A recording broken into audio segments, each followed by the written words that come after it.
Listeners, we have a cracking good episode for you today. Our guest is New York Times best-selling author Morgan MacDonald, who's here to teach entrepreneurs like you how to turn your expertise into a money-making book. You'll learn Morgan's step-by-step blueprint for writing a commercially successful book that establishes your authority, attracts new leads, and generates lucrative back-end income. So join my co-host Brent Peterson as he picks Morgan's brain about her book writing framework that's helped over 500 entrepreneurs become published authors. They'll cover everything from choosing your niche and developing your book's big idea to navigating the publishing process and marketing your book for maximum profits. Brent will surely toss in a few of his silly jokes from the Free Joke Project to keep things light. I'll do my best not to poke too much fun as he interviews our guest Morgan MacDonald. Get ready to take notes on leveraging a book to grow your brand and business. But first, a word from our sponsors. Are you lost in the content creation chaos, struggling under the burden of high costs and complications? Does the thought of regular content posting make you break out in hives? We feel your pain, but don't despair. Your content hero has arrived. Introducing Content Basis, delivering unparalleled content creation and scheduling solutions crafted specifically for your audience and needs. Harnessing the power of AI, we efficiently deliver on-point content every time. Our US-based team meticulously reviews each piece, ensuring authenticity and precision. We value your unique voice and insights. You direct the final shape while we handle ideation to execution. With auto-scheduling, your content always finds its audience. And with bi-weekly check-ins, our strategies sync with your vision.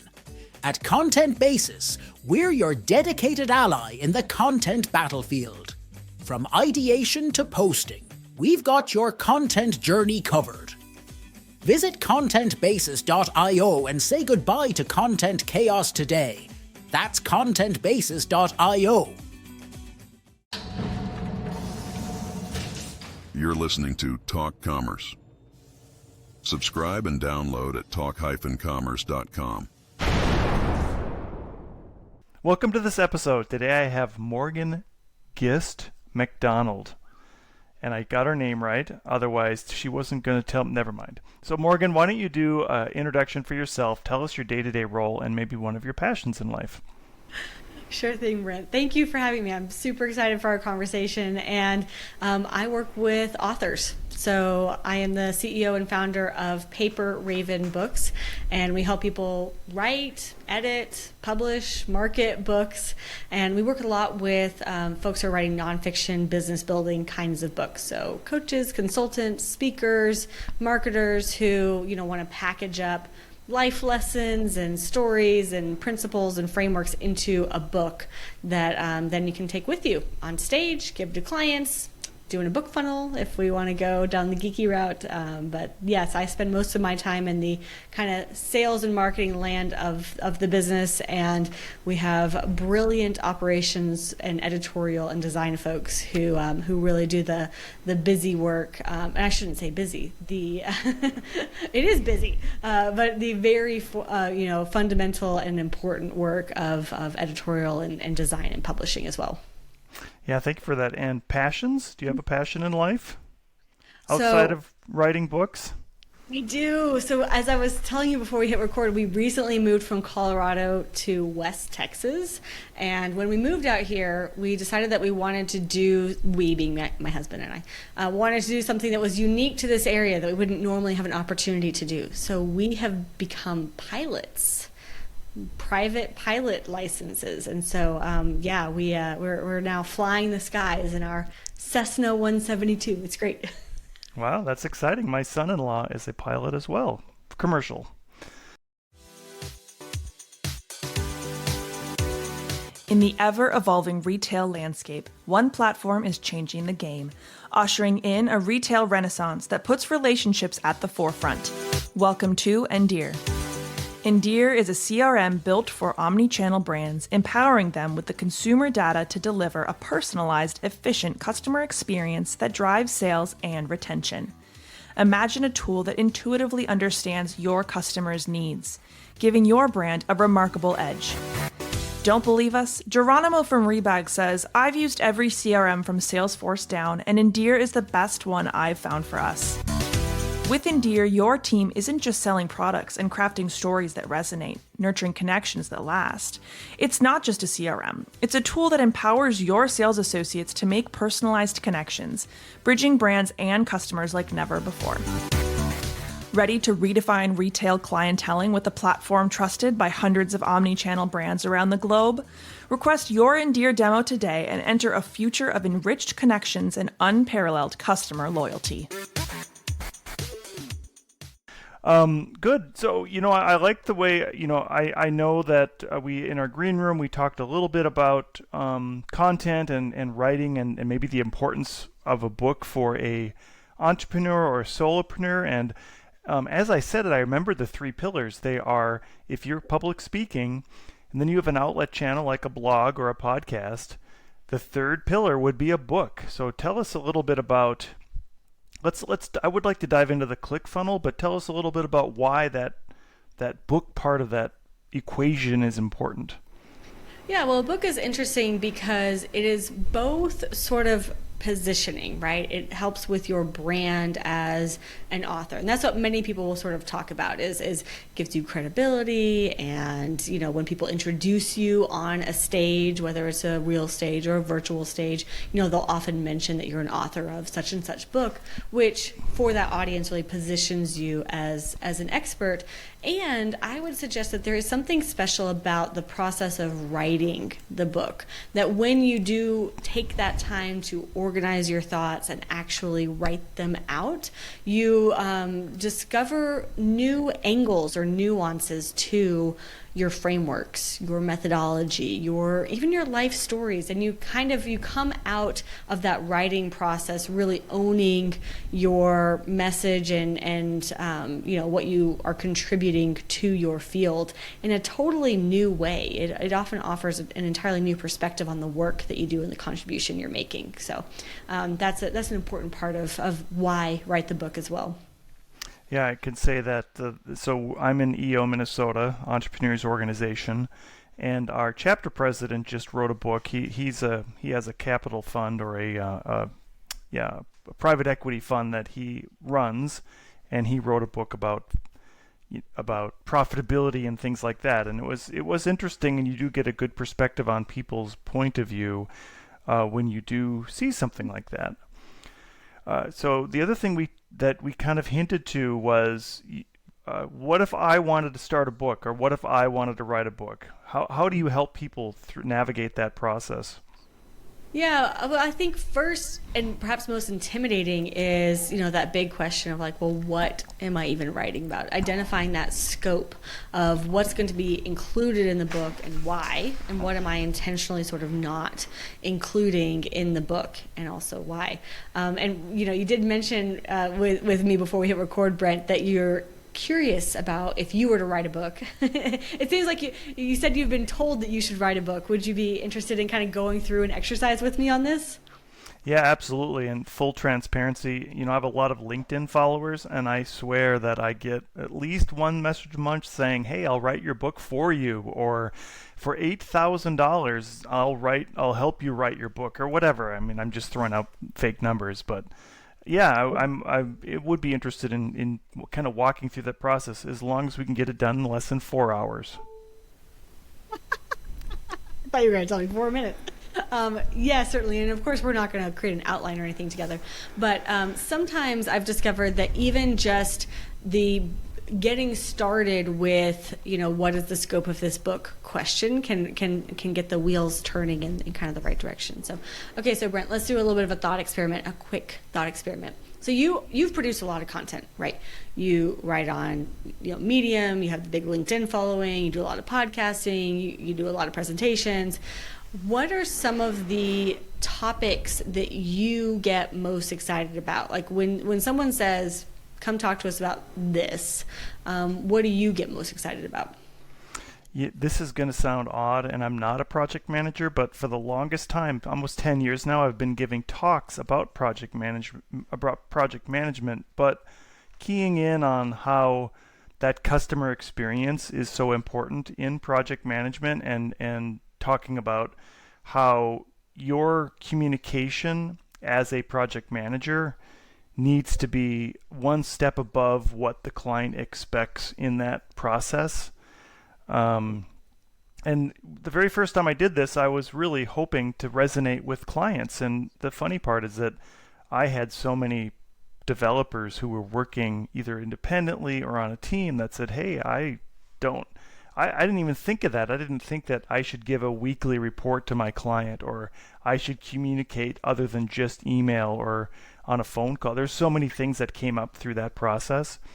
So that's what I've been doing, for like 10 years in presentations. There's been other topics that I've spoken about in and around e-commerce, which, is a very broad subject. Does that align with kind of what you want to continue talking about for the next few years? I mean, do you see yourself, wanting to keep having this conversation about how to design and communicate great,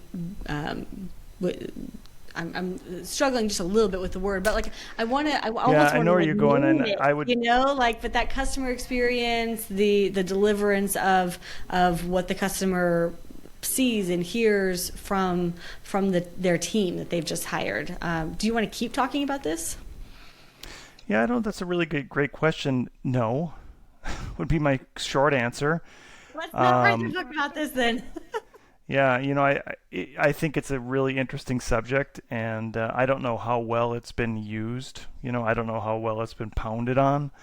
I think the more, like, for relevant, I feel like to give a presentation about a topic, you have to have relevant, or something that's relevant for the times, right? So AI, content generation through AI, and the importance of humans in content generation, and that type of subject, I think is very spot on right now. I also feel like that, everybody's brother and sister now are writing a book using ChatGPT to write an entire book about content generation using content generation. So I do kind of feel like that might be overused. But I think go ahead. Yeah, go ahead. No. I want to highlight something that just happened, which is very common for anyone who's kind of listening in and you're thinking about maybe your own book. Many times when we produce content, people will sort of parrot back to us, or we will assume that because we've produced a lot of content on this topic, we should be obligated to write a book on that content. And that's not always the case, right? So simply because you've done a lot of presentations or a lot of talks, or you've had a career doing this, or any of those reasons, that does not obligate you to write the book on it simply because you have amassed a lot of knowledge and experience. Instead, that would be sort of letting history or your past dictate what the book is. I would suggest that you are pulled forward by the vision of what's in your future. So if you cast the vision out 5 or 10 years and you're like, I'm going to still be talking about this, and there's a sinking dread in your stomach that, oh my gosh, I'm still going to be talking about this, that's a good sign to say, no, let's not write the book about that, because the book will add, momentum to that message. You will find yourself talking about it more. So if you don't want to talk about it more, don't write the book on it. That's a great point. Instead, are we interested in AI and content generation? Yeah, I think that's super exciting, and I think especially, times are changing with the way the internet is doing and what Google is doing, and how content in general, doesn't matter how you develop the content.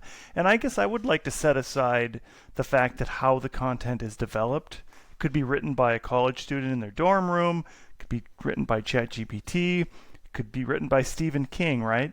If I have Stephen King write me content about how to make my e-commerce website perform better, I'm going to want to edit it. Not that I don't trust Stephen King, or that I think he's not a great writer. He is a great writer, but I want to make sure that that's relevant for what I want to do. So I feel as though content for anything needs to be sort of not scrubbed, but at least edited and looked at by an expert in, or someone who's going to know about that subject, and then be able to make sure that whatever's written is relevant to the audience. Okay, and this is something you'd be excited to keep talking about for the next, call it 5 years. Sure, yeah, I think so. I think it, even if we take away ChatGPT, I've been interested in the content generation part of it. I think it's just accelerated and allowed us to have more of a consistent channel of generate the content. Yep. Okay, cool. So that's box checked. Next box is thinking about your reader. So we started with you, Brent, what do you want to write about? Are you excited about it? Next side is, the other side of this is the reader. And why do you feel like this is relevant to the reader right now? Like, what problem does this solve for them, or what new understanding does this give to a potential reader? I think number one, educating anybody that content is still king and is going to be more king on the internet, right? People want to know about whatever they're buying. They want to have some education. They want to read about all the things that have to do with whatever product or service you're selling. The more you can educate those people about that product or service, the better your positioning. I mean, if we're just looking at pure SEO, the better that Google is going to position you if you are placing yourself as an authority on that subject of your product or service. If you're not doing that, and all you're doing, you might as well just go on Amazon and sell something, right? Then you're just with everybody else doing it. Otherwise, if you want to get strong SEO on your site naturally, but also even for paid ads, you need to have strong content. And why is it urgent for, think about like the savvy reader, the one who wants to keep the edge, who's always looking to like improve. Why would they need to do this now and not a few years down the road? Well, isn't the example of the tree? When is the best time to plant a tree? Now? Yeah, but or we 20 need years to ago? We got to become a little edgier, like relevant, timeliness, right? Is also important. So what's happening now that if someone were to take advantage of your insights on content generation, especially sort of in that, you use the e-commerce example, what kind of advantage do they have over folks, and why? I think we go back to the idea of just selling strictly on Amazon. Even if you've written a book and you put your book on Amazon, but nobody knows about you as the author, Amazon is going to give you a nice little author page. There has to be something more than your title and your product description, a video or a audio or some kind of a tutorial guide. Whatever that product or service is, the more education, the more information that people can find out about it to help them in purchasing it, the better you are going to be positioned to sell your product or service. Yes. And I'm starting to sound like a big ad. Well, and part of the reason I love doing this exercise with podcast hosts is because so often your listeners are listening to this show right now because they love you. They actually love you, the host, right? Like, that's why they keep coming back to this show. So it does give us a little bit of a reason to highlight you for your own listeners, which is always fun. But what I heard there, Brent, if I could sort of mirror back a couple of things that could be helpful for you to take away from this conversation if you want to go think about your book. There's a new, I almost hear like the next era in e-commerce is coming, right? Because we had, originally, like if we wanted to do kind of the history of e-commerce, it's like originally you had, just people buying straight off of websites, very ugly websites, right? And all we had basically was sort of PayPal or something similar. And then Amazon really emerged to make it possible for lots of people to put products on Amazon, but differentiation is almost impossible. And so this next era is going to be all about not only differentiating your product, but differentiating you as the seller, someone who's trustworthy, someone who is solving the problem that their audience has, someone who is human. Like, I think that is actually going to become more important as our average buyer becomes sophisticated. and realizing how much of this content is AI generated, they're actually going to gravitate toward the folks who are more human. So it's like you're potentially, it could be framed as you're like the leading edge of the next generation of e-commerce. And perhaps we even drop the E at some point. It's just the next generation of commerce, of selling things to people. I think about that book by Dan Pink, To Sell is Human. And I think there's something like a participation in that kind of conversation where you're like, if you are going to sell online, in person, mobile, desktop, whatever it is, this content is what will set not only your product apart, but you apart, and you will have sort of that long-lasting brand. So that's just some of the things that I was intuiting, I guess, as you were talking. Is this feeling? Am I on the right sort of wavelength? What are you thinking when you hear me talk about it that way, Brent? No, that's fantastic, and I think full transparency, I am participating in a book right now. I wrote a chapter, so I'm one step ahead, one step into the not the grave. I'm one step. I'm one step into the book. How's that? Yeah. So I wrote a chapter on e-commerce, believe it or not.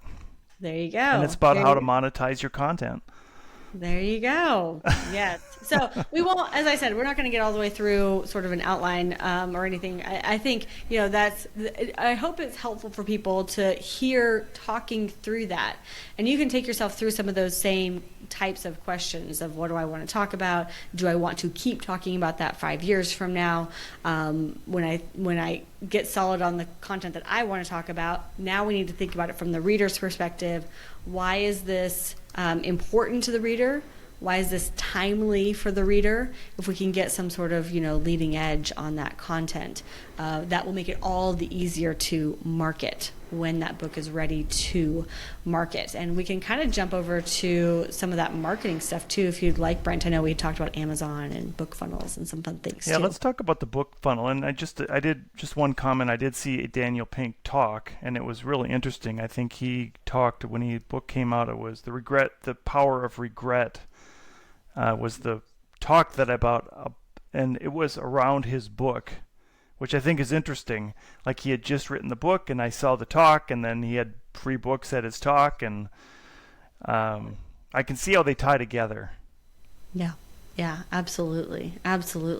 And much in line of what you were just mentioning is, yes, you're going to probably sell books on Amazon, and we can talk about how to optimize Amazon, and you're going to sell books elsewhere, right? You're going to sell books in person. You might have an e-commerce store.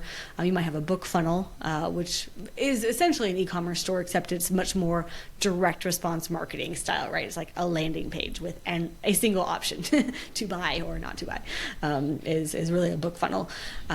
But all of it is going to use the same type of messaging, the same type of content, and it builds you as the author brand. So if we talk about, let's dive into the book funnel. So as you kind of spread it out to invite as many people that would be interested, and that's kind of the top of the funnel. Kind of walk us through those stages. Yep. Yeah, so a book funnel, I would in fact begin with the end in mind, particularly when we are talking about nonfiction business building books, right? So we want to think about, what do I hope my readers want to do at the end of the book? So imagine they finish reading the book, and do I want them to become a one-on-one client of mine? Do I want them to join my community sort of membership? Do I want to grow more of a movement, right? So maybe I want to facilitate some sort of larger social change, or have some kind of social commentary. Think about what you want to invite people to do, because that will help you to think through, what do you want to offer people? Because it's more than a book, right? People are going to want more than a book. They can get a book from Amazon. That's probably more convenient for them, in fact, to go get it from Amazon. So in order for a book funnel to really work, it has to have an offer that is different than anything else that they can get online. So you want to think about, yes, the book, but also what are some bonuses that you can include with the book that they can only get from you. And those bonuses will be dictated somewhat by the business model that you have. So it could be, the audio version of the book is an easy bonus. It could include some courses that you have. It could include membership to a community or a trial membership to a community. It could include, tickets to one of your live events. Again, depending on the model, what's available to you from your business model. And then you'll also want to go ahead and start thinking about what would I want to include as a one-click upsell. And I realized, I asked you at the beginning, Brent, before we hit record, how geeky do we want to get? We are getting fairly geeky, but I mean, you folks, if you've done one-click upsells before, you know that it's just the next offer. They simply are seeing the next offer right away rather than later. And so I find it very helpful to sort of map all of those things out at the very beginning, because it doesn't matter how many eyeballs you put the book funnel in front of. If the offer doesn't convert, it's not going to get a return on ad spend. So you need a book. I recommend 3 additional bonuses on that same sales page so that they see a reason to buy from you rather than somewhere else. And then have in your mind, what is that next upsell, that next thing that you're going to offer them immediately after they buy the book. It could upsell into a substantial course. It could even upsell into just a phone call. If you want to offer them, if you want to say, normally I have an application fee, but for you, because you've purchased the book, I'd like to offer a free discovery call or strategy call or whatever you term it in your business. That's an option. So kind of map all those things out before we get to building the book funnel itself. And once we have something that we're ready to test, then I think we can take it back out to the top, the top of the funnel. Where are people going to see this? And then you're into paid advertising kind of strategy. You're thinking about Facebook ads or Google ads or YouTube ads. You want to take it straight out to paid advertising as you would with a Shopify store. Am I starting to answer the question? I know I went roundabout. Definitely. Sorry. Yeah. So if you think about, I've heard of different models for writing a book, and one of them is just that component of having an extra piece to make you more of an authority in the space that you're speaking in. Without the idea that you necessarily have to profit on the book. I know you want to monetize the book. Is there always a profit component to it, or would that just be a piece of the puzzle in which you work on your different content components? Well, you led me right to the moment, Brent, where I'm going to burst some bubbles. I'm going to apologize in advance. Because I very rarely see an author make a significant amount of money from the book sales itself. And the reason for that is because you have to market the book, and so you end up paying either time, money, energy, resources to get the book out there. And the book is a $20 product. Right?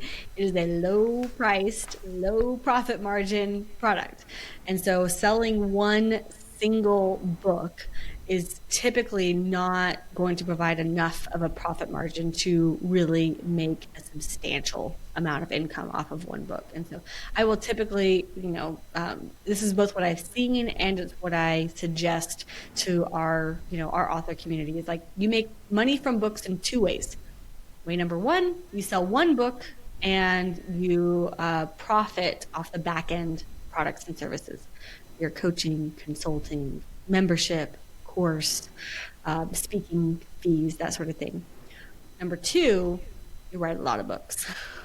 And so when someone finds one book, they might buy more books from you. You just increase the number of products and the number of income streams that you have. They're all books, but there are more products for people to buy. And so for nonfiction, we are typically looking at selling one book, break even or loss leader, because we intend to profit from the back end products and services. And so if we were to talk to an entrepreneur, it seems like there's a couple of different types of nonfiction they'll write. One is just, here's how you can do this thing better.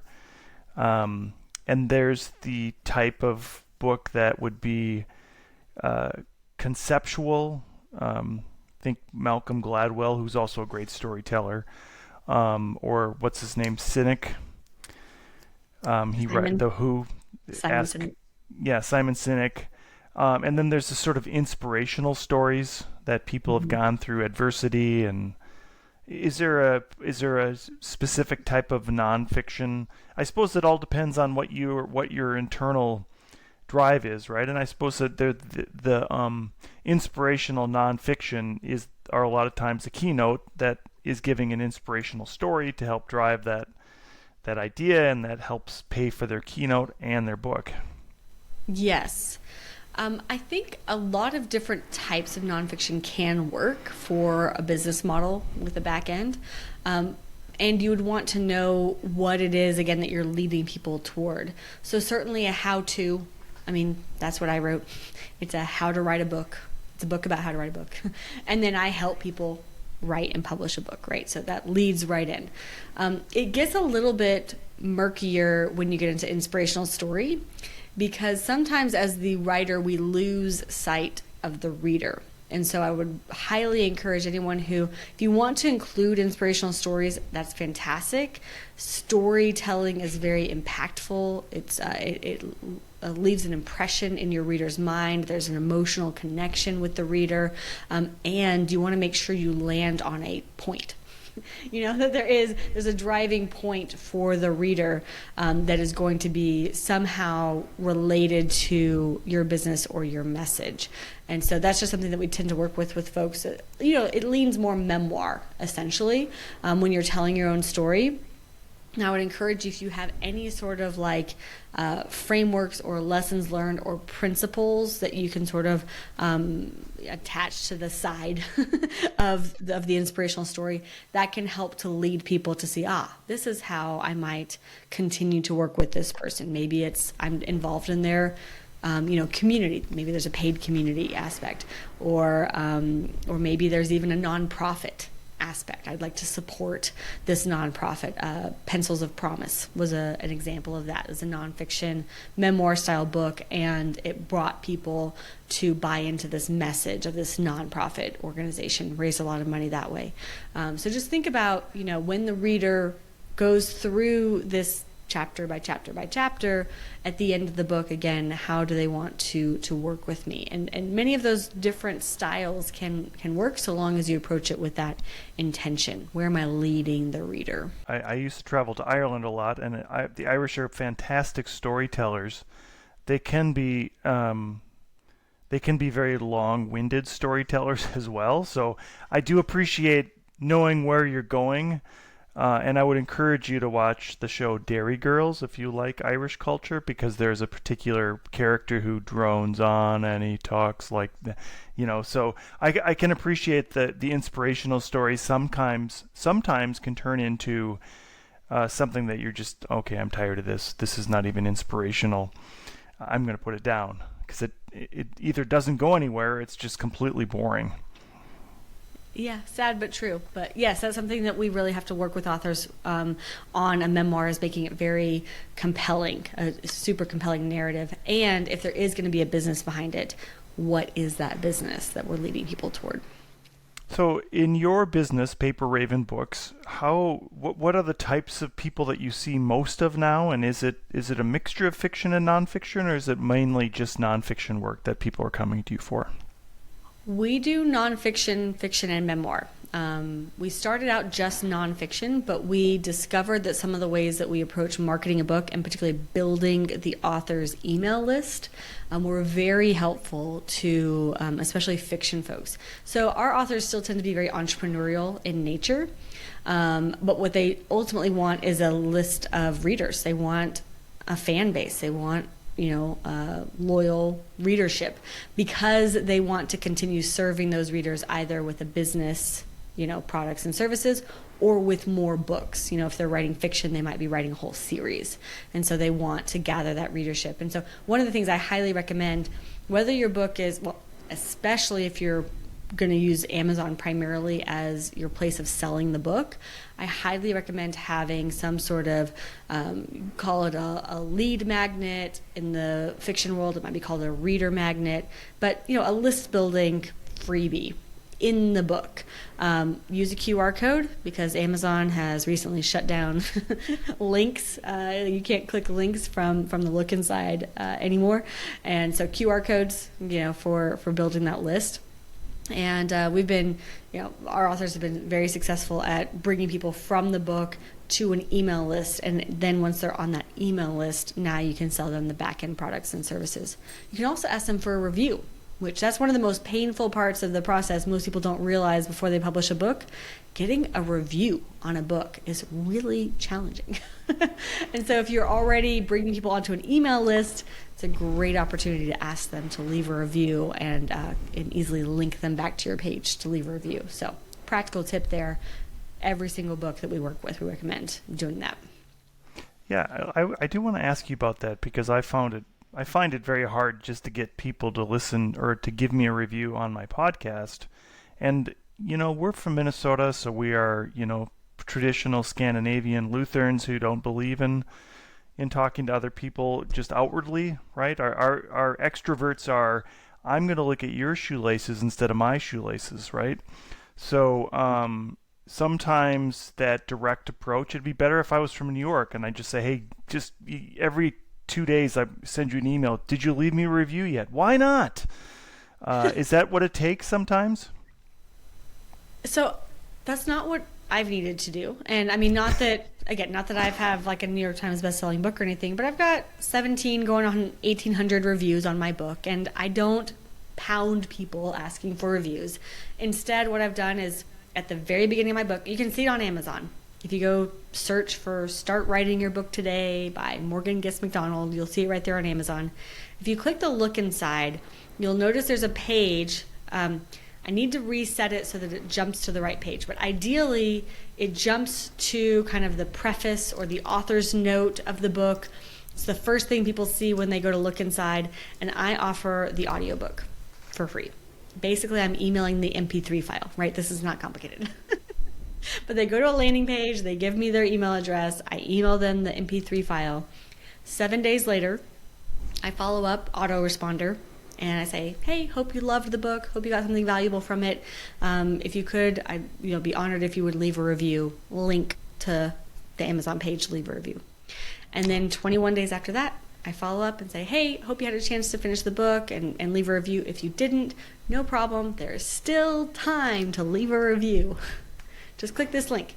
Now, of course, there's always time. But it sort of triggers, it's one of those, the wording technique things that you use. It just reminds people oh, right, I meant to leave a review. Click the link, leave a review. And that's it. That's all I do. And it does result in new reviews every single week. And the more that I get out there and promote the book, the more the people see the book, grab that freebie, and now I'm emailing people basically every day, asking them to leave a review just because of a 3-email autoresponder.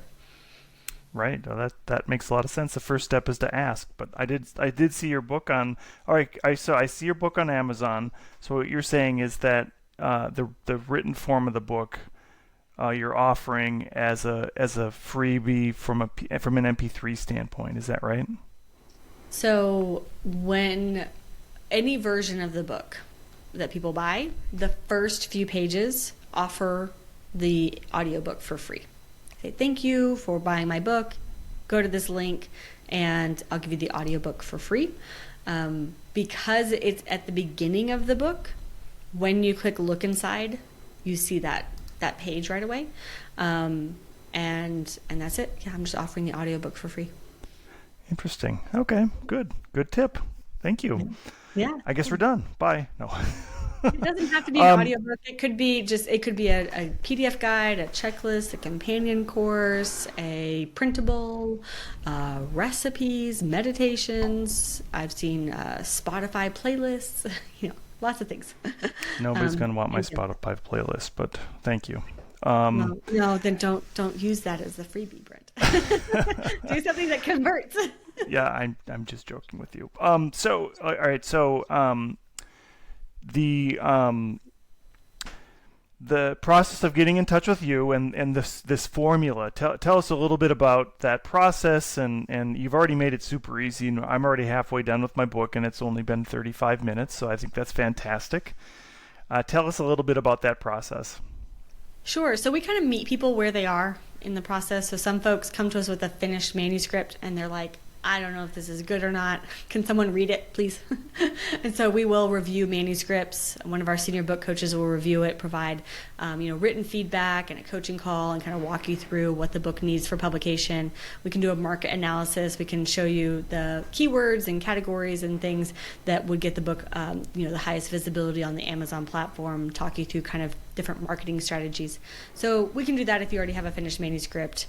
And if you don't have a finished manuscript, we can work with you to write it if you want. We have ghostwriters if people are interested in that, and writing groups and things like that, kind of help with that writing process. Get you to finished manuscript, and then we can take it, the rest of the way. Cover design, interior design, publish, market, launch, podcast tour, fun things like that when you're launched in the book too. So we kind of customize it for where you're at and what you want out of your publishing journey. And do people choose to print and electronic and audio? Is it typically all the above?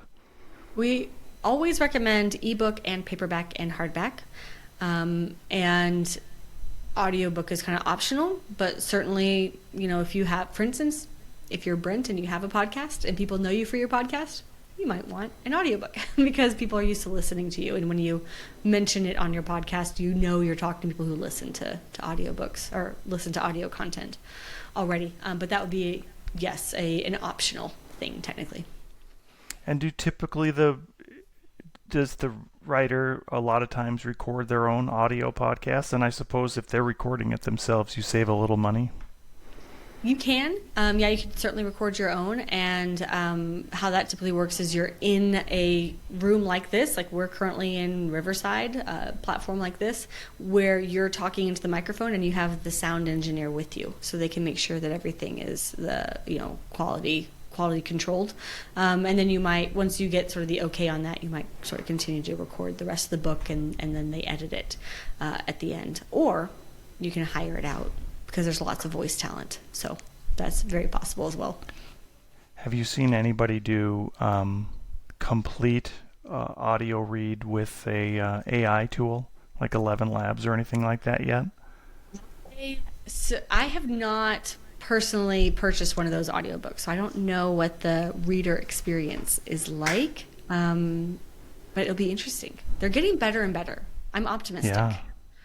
Yeah, I have to believe it. There's probably going to be a little bit. There would have to be some editing in it because it never quite comes out right, but probably saves a lot of time.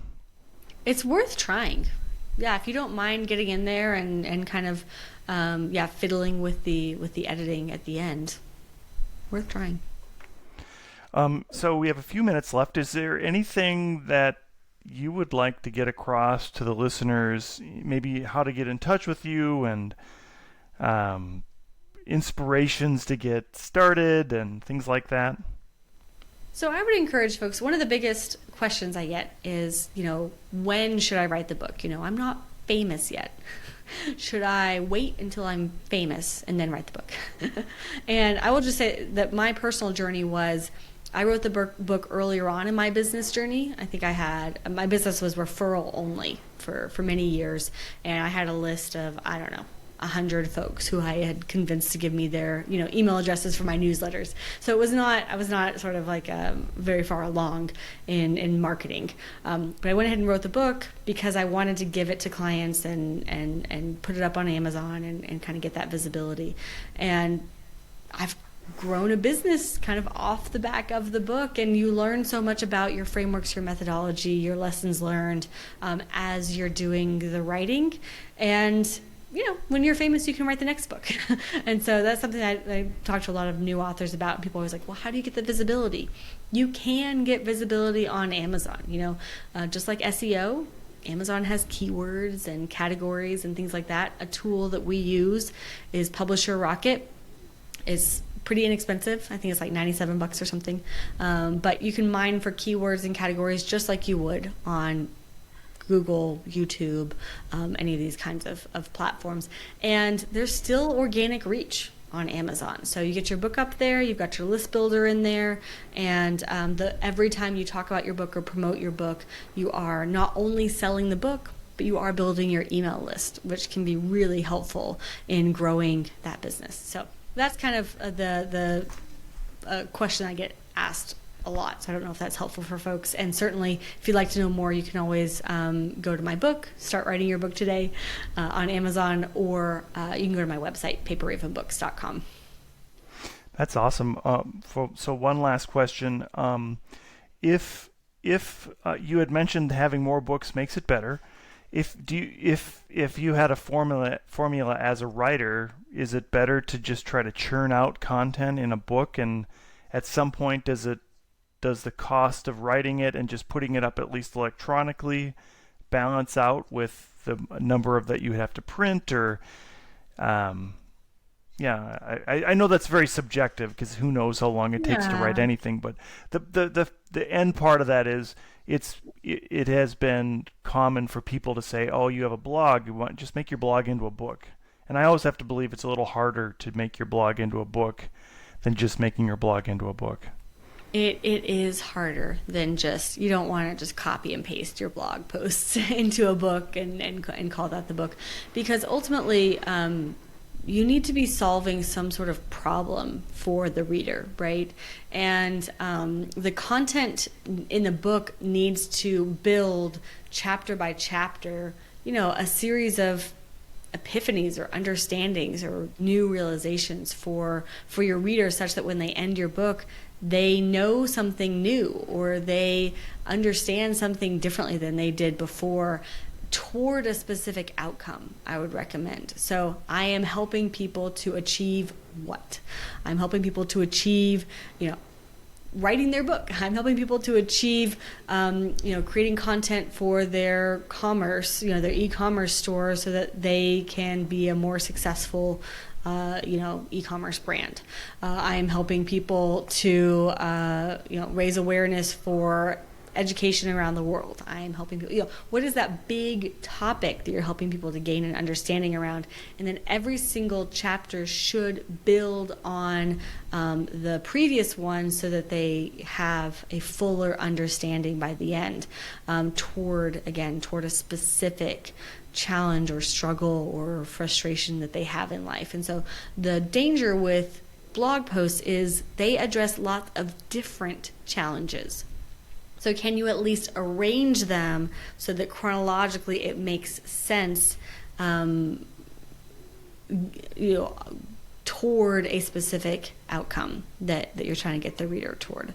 Does that kind of help, Brent? That's great. Thank you so much for that. Yeah. I would just start from scratch if I had to. What I would do is I would pick the blogs that I felt like maybe these could all stack together in a book.